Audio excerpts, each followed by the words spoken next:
8 months into the memory crisis, just how bad are graphics card prices? That's what I'm going to explore today. We all know that components are getting more expensive, gaming hardware manufacturers are continuing to raise prices, the Steam Machine was recently released at a terrible price, but what has the impact been on the graphics card market? Have prices stagnated, gotten worse, or by some miracle actually improved? I'm going to look once again at our graphics card pricing data from 10 countries. This gives us the most complete picture of GPU prices worldwide and isn't just isolated to the US market. I've got data from November of 2025. This is when GPU prices were at their lowest. I've got the data from the last video in April and then updated data for July 2026. In all cases, we're looking at the lowest price for in-stock available models. I use price comparison websites tailored to each region to find the best price. So there are many retailers included here. It should be an accurate look at how much it costs at minimum to purchase a GPU in each country. But before I get into it, today's video is brought to you by Odoo, an intuitive and fully interconnected business solution designed to boost productivity for companies of all sizes. Running a business generally means using a, frankly, ridiculous number of apps, one for accounting, another for inventory, another for sales, and so on. But Odoo's approach is to put all of that into one platform. They offer over 40 integrated business apps covering all of these things and loads more, making it the perfect business solution for a wide range of sectors. As everything is part of the same platform, your data actually talks to each other, which is generally preferable to maintaining 6 spreadsheets and hoping nothing breaks. And we know a lot about the difficulties of maintaining spreadsheets. Odoo is also highly customizable while maintaining a sleek and modern approach compared to typical apps. Whether you're running a small business or managing a much larger operation, you can build a setup around the tools you actually need. Get started with one app completely free and enjoy the reduced number of subscriptions and spreadsheets. Check out Odoo below using the links in the description. Let's start with a look at NVIDIA's entry-level models. The GeForce RTX 5050 hasn't changed much compared to April outside of Canada and the Philippines, where prices increased by over 10%. In most regions, this model is as expensive as it was in April, and on average across the regions, the price is 6% above MSRP. The US and Canada are getting screwed the most here, with the 5050 pushing up into the territory that the RTX 5060 used to occupy. Speaking of the RTX 5060, this is one of the more interesting models that we've tracked in July. Across most regions, the 5060 is actually a bit cheaper now than it was 3 months ago, falling in price by 4% on average. Some regions, like the US and UK, were slightly up on previous pricing, but this 8GB model is on average available for the MSRP. This has been calculated by taking the US MSRP, which is the most heavily advertised price at the launch of the cards, and then converting it into a local true MSRP for each country after applying a currency conversion and local taxes. This tells us how badly each country is getting screwed in their local market compared to the US launch price. Again, the US are getting the worst deal with the RTX 5060 priced at $340 US, which is 13% higher than it should be. In most other regions, while the 5060 is a close to MSRP card, that doesn't necessarily make it a good deal. It's just not been heavily impacted by the current memory crisis yet. The RTX 5060 Ti 8GB is quite similar to the 5060 when looking at July prices. This model is also generally cheaper in most regions now than it was 3 months ago, with an average price drop of 5%. This means the cheapest 5060 Ti 8GB cards are sitting below the MSRP, including in the US, where this model has an MSRP of $380 US. In many regions like Germany, the UK, and the Netherlands, the 5060 Ti 8GB has barely changed in price since November, which is likely indicative of very low demand. It also creates a situation where in some countries it actually makes more sense to purchase a 5060 Ti 8GB than a 5060 if you're interested in a mainstream NVIDIA GPU. At MSRP, the 5060 Ti 8GB is supposed to be 27% more expensive than a 5060, but in places like the US, Canada, and Australia, the gap has shrunk to under 12%. On average, across the 10 regions we looked at, the 5060 Ti 8GB is 16% more expensive than the 5060, and for that you get 17% more performance at 1080p in our testing. Now, I'm not saying the 5060 Ti 8GB is a good product, because it isn't. It's still very expensive for a graphics card with just 8GB of VRAM. However, it now makes more sense than it ever has, especially as the jump up to the next tier of NVIDIA GPU is pretty massive. Of course, later we'll see how competitive AMD is. The 5060 Ti 16GB has been somewhat impacted by increases to memory prices over the last 3 months, but this impact seems largely isolated to the United States at the moment. The 5060 Ti 16GB is very expensive in the US at $570, which is 33% above its $430 US MSRP, and 58% more expensive than the 8GB model, which is seriously yucky. But in other regions, after an initial price jump earlier this year, prices for this model have remained relatively flat. In Poland and Brazil, for example, the 16GB card is exactly the same price as it was 3 months ago. On average, this card has only gone up in price by 2% since April, but unfortunately, without a price decrease, it's still sitting well above the MSRP. On average, you're looking at spending 22% more on the 5060 Ti 16GB compared to this card's true MSRP. And back in November, you could regularly find this model at or below the true MSRP, so it's certainly a much worse time to buy this GPU. In the 70 series, there's been no significant change in prices comparing July to April. The RTX 5070 is slightly cheaper on average now than it was 3 months ago, while 5070 Ti pricing is flat. Even looking at individual regions, there hasn't been much change. The largest difference I saw was the 5070 getting 8% cheaper in Brazil. Like with the RTX 5060 Ti 16GB, without a price decrease for the RTX 5070 Ti, we're still looking at prices 20% above the true MSRP on average across the 10 regions. I guess it's a positive that we haven't seen a huge spike in prices recently, but it's not a good value GPU. The 5070 is less impacted. In some regions, this model is basically available at the true MSRP, like in Australia, Germany, and Poland. On average, we're only seeing 6% price inflation for this model, which makes sense given it has less VRAM than the 5070 Ti. In the high end of the market, RTX 5080 pricing is flat across the last 3 months. This model remains 18% above the true MSRP on average, which seems to be the going rate for a 16GB NVIDIA GPU right now. The 5070 Ti has pushed up to prices that the 5080 used to occupy, and the 5080 has gone even higher, but the margin between those cards is still roughly the same. The card that saw the most significant price increase from April to July is, and it shouldn't be a surprise, the GeForce RTX 5090.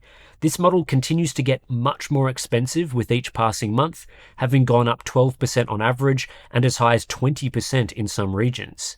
And this is from an already very high price, pushing the 5090 further out of reach for the average high-end PC gamer.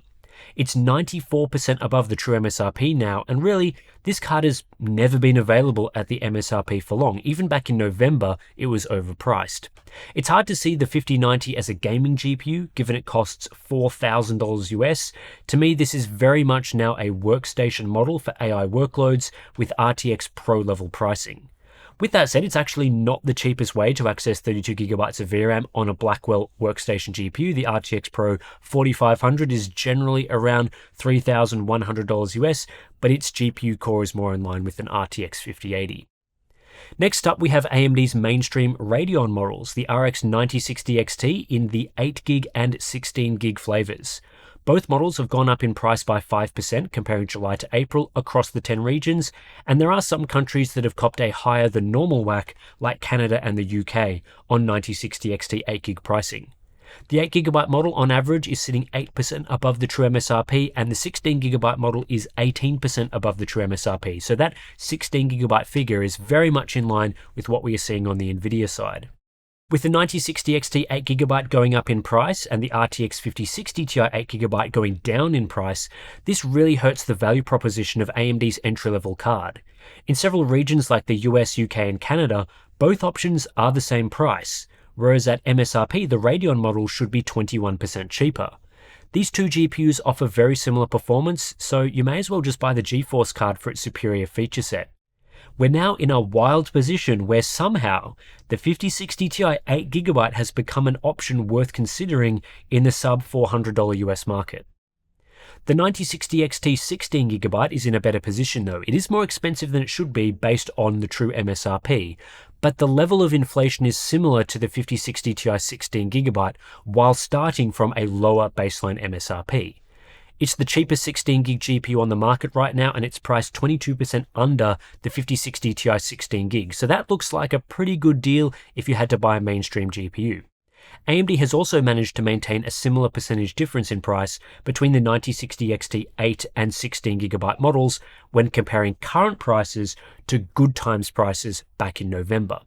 However, the actual dollar amount you'll be spending to go from 8 to 16GB has increased because the overall prices of both cards have gone up. In better news, Radeon RX 9070 and 9070 XT prices have remained steady over the last 3 months. There have been some 9070 price corrections in regions where that model's price didn't make a lot of sense, like India and Brazil, but in the majority of countries, pricing has barely shifted for these higher-end Radeon cards. This means the 9070 is priced 4% above the true MSRP and the 9070 XT is 8% above the true MSRP, which I think is actually a really good result, all things considered. There's a couple of regions like Australia, India and Brazil where the 9070 XT is just as good of a deal now as it was in November, or in some cases better. Other regions like Germany, the UK and Poland have only seen a small increase when we compare July to November. This keeps AMD's 70 series cards in a strong position competitively.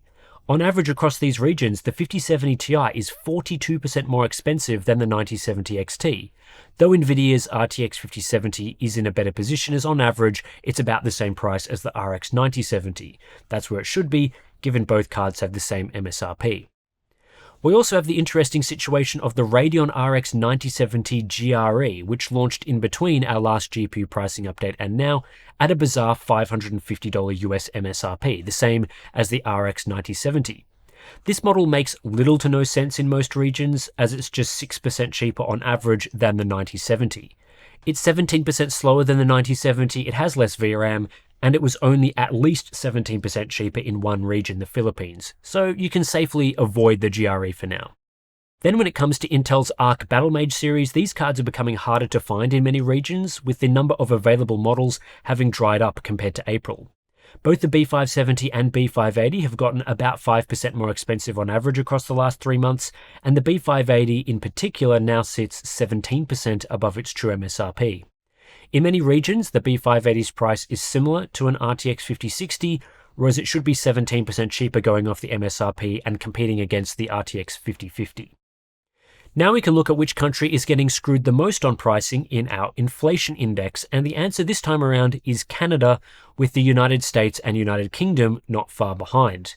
Given the extreme pricing we're seeing for the RTX 5090, I've chosen to omit that model here, which gives us a better look at prices for the actual gaming GPUs. What's interesting is that continental Europe doesn't seem to have as egregious GPU pricing as North America, at least based on what we're seeing in Germany, Netherlands and Poland. And then there's the oddity of Australia, where average graphics card prices are actually sitting slightly below the true MSRP, which is based off the advertised US MSRP at launch. For example, the 9070 XT has a true MSRP of 944 Australian dollars, but is actually available for as low as $900 as of when we gathered this data. Like with the last couple of GPU pricing updates, the July update is a bit of a mixed bag. The good news is that even though we're 8 months into the memory crisis, graphics card prices have not risen substantially over that period. Don't get me wrong, GPUs for the most part are now more expensive than they were in November last year, but the level of price increases has been, I guess, lower than I expected. DDR5 DRAM, for example, its price has more than quadrupled over the last 8 months. GPU prices on average are only sitting 16% above our true MSRP metric across 10 regions, and that level of inflation falls to just 10% if we exclude the RTX 5090, which has seen substantially higher price gains than the other models. From April to July, prices have risen by 2% on average, but are basically flat if we again exclude the 5090. The trends we're seeing here are quite similar to previous months. Nvidia GPUs with 16GB of VRAM or more have been the most impacted. The RTX 5060 Ti 16GB, RTX 5070 Ti and RTX 5080 are quite expensive now, sitting about 20% above the launch price on average across 10 regions. The 9060 XT 16GB and Arc B580 are also notably more expensive, which is unfortunate for budget buyers. Outside of this, Nvidia GPUs with 12 and 8GB of VRAM have been impacted to a lesser degree and in some cases fallen in price. If you were interested in a model like the RTX 5060 Ti 16GB, things are pretty bad right now and that card is quite unaffordable, but On a more positive note, the 5070 is holding up well and isn't too outrageously priced in most regions. Given that it has a sufficient level of VRAM and decent performance, to me it looks like the best option in Nvidia's lineup right now. The best value cards though are AMD's Radeon RX 9070 and 9070 XT. Despite containing 16GB of VRAM, AMD have managed to keep prices under control to some extent, and while these models are sitting above the MSRP like most cards, we're not seeing the same level of price inflation as with Nvidia's 16GB GPUs. Right now, the price gap between the 9070 XT and 5070 Ti is enormous in most regions. While GPU prices have flattened after the initial price bumps earlier this year, unfortunately, it doesn't look like prices will decrease anytime soon. Recent rumors have indicated that Nvidia have increased the cost of GPU and memory bundles they sell to AIBs, which is set to push up retail GeForce GPU prices. This is all due to rising GDDR6 and GDDR7 module costs. What we're hearing from retailers is that the price to purchase a 16GB GeForce GPU right now has gone up around 10 to 15% compared to a few weeks ago, with a lower impact for models with less VRAM. Some AIBs are indicating there are more price increases to come, with the potential for 40% higher prices at some point down the line.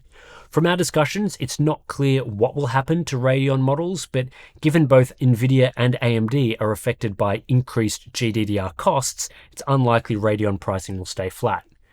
These price increases won't be reflected in retail pricing just yet. A lot of stock we're currently seeing, and the prices we're currently seeing, are for GPUs purchased months ago by the retailers.